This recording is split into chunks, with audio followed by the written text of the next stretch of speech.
Hello everyone, Konrad of the Commonwealth Realm here, with a few thoughts about the first Breath of the Wild DLC pack. First, a few thoughts about the Trial of the Sword. Trial of the Sword is a well-designed, well-crafted set of challenges or rooms where you fight a set of enemies, and it's very well-designed. In many ways feels like traditional Zelda dungeons, or at least mini-boss challenges. In previous Zelda games, it's very challenging, it's very rewarding, because as you complete each of the 3 stages, from beginner, middle to final, for each of the stages, power of the Master Sword in its basic state is upgraded with a value of 10, which is a great value because you feel like you get a reward for just completing a section, not completing the entire Trial of the Sword.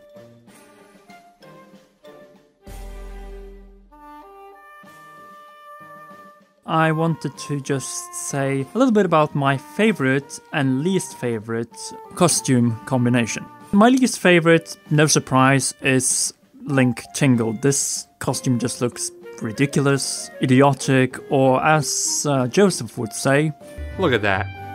Don't you want to date that? Exactly. My favorite costume, or more specifically armor combination, is Majora's Mask with the Phantom Armor. This set really feels maybe out of proportions for Link, as the armor is way too big for him, but the combination of the giant mask, incredibly creepy mask, and the function that the two have, the Phantom Armor gives extra damage when you deal or fight enemies, while the Majora's Mask will attract some enemies which are interested in the mask and will not attack you while you wear the mask, which is very interesting and a very nice combination in my opinion. Visually it's also very pleasing to watch. I definitely recommend playing with that combination. Unfortunately, as it's DLC, you are not able to upgrade these tunics, which is a little bit of a shame, but they are already upgraded to some degree. The Phantom Armor set, for instance, has a value of 8 for all set pieces. Fortunately, the Majora's Mask has only 1, but then again, it has a really cool feature. I also enjoy the Korok Mask, which makes it much easier to locate and find Koroks.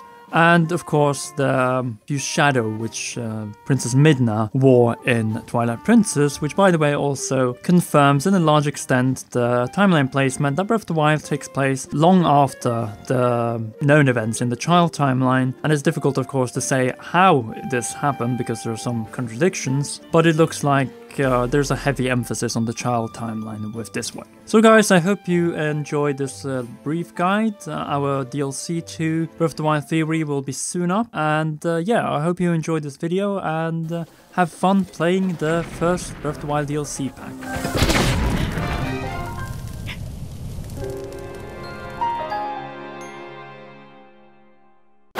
Alright guys, thank you so much for watching our review of the Zelda DLC Pack 1 for Breath of the Wild.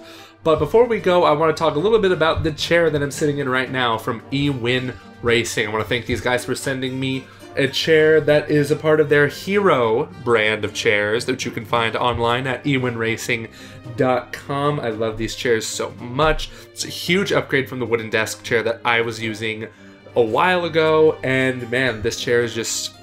you can't beat it. If you're interested in buying one of these sweet and awesome chairs that I purely recommend, be sure to go to ewinracing.com and use the discount code COMMONREALM at checkout for 15% off of your order. Trust me, you will not regret buying from these guys. They make a great product, easy to set up, and it's just worth it. And it is with that, ladies and gentlemen, that we will see you in the next video, which will be in about a couple of hours from now. So, stay tuned.